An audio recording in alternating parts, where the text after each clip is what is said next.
Facts First presents. After this girl miraculously survived a crash, family members began to suspect she wasn't who she seemed. Before we get into our video, help us spread the word about Facts First by clicking that like button. Also, be sure to subscribe and click the notification bell so you don't miss our future videos. 5 students and 4 university staff from Taylor University were returning from a trip from Fort Wayne, Indiana. At the time, the university had a campus in Fort Wayne, and that is where they were coming from. They were traveling in a school minivan. The Taylor minivan was traveling south along Interstate 69. It was almost 8 p.m., April 26, 2006. The group was only miles from the Marion exit, meaning they were almost home. Unfortunately, the van would never make it there. While the group was traveling, a tractor-trailer crossed the median and was heading straight toward the Taylor University van. The van driver couldn't do anything to avoid the collision. Sadly, 5 of the 9 passengers on board were killed. One member of the staff, Monica Felver, was killed. 4 students also died. Brad Larson, Laurel Erb, Betsy Smith, and Whitney Sarek all lost their lives on the highway. One of the surviving students was Laura Van Ryn. She was alive, but she suffered horrific injuries. She suffered a severe head injury, and her face was swollen beyond recognition. The accident scene was chaotic, and first responders were working hard to give life-saving care. They also had to identify the people in the van. When the first responders got to Laura, they found her identity card, and they kept it with her. She was unconscious, and her head was immediately bandaged before she was rushed to the hospital. Those who died were taken from the scene, and their family members were informed.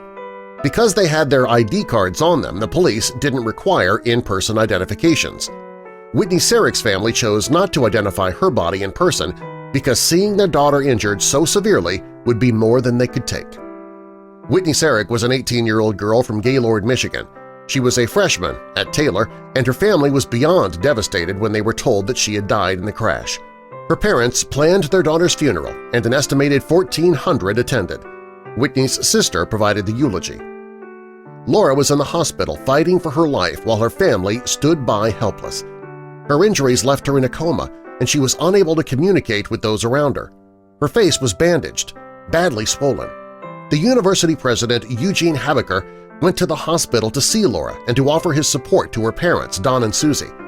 When he went to see her, her face was still bandaged and she was still in a coma. He asked her father if he could hold her hand to pray with her. It was a difficult time for everyone. Shortly after the accident, the police questioned the truck driver, Robert F. Spencer of Canton, Michigan. He had apparently fallen asleep at the wheel, which caused him to leave his lane of traffic. He'd been driving for 9 hours longer than permitted under federal law without taking a break. He admitted to doctoring his time logs so nobody would find out. He was charged with 5 counts of reckless homicide. When he was sentenced, he made a statement and he said, "I know I'll have to deal with this the rest of my life." He was sentenced to 4 years in prison and spent 2 behind bars.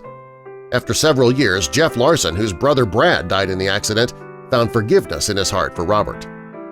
Laura's family remained by her side, and her sister Lisa kept a blog about her sister's progress. She wanted to keep her family and Laura's classmates updated. It was also a place for well-wishers to post messages to Laura. On May 29th, Laura started making progress. She was regaining consciousness and was able to communicate a little.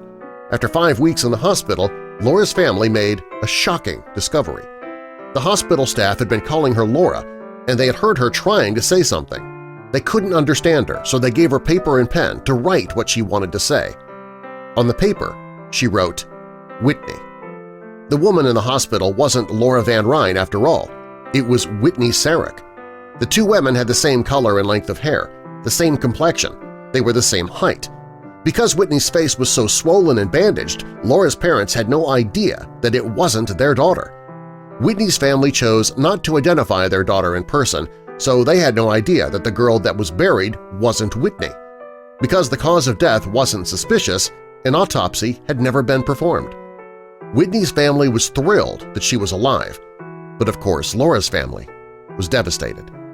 It's one of the most shocking cases of mistaken identity of all time. Subscribe for more.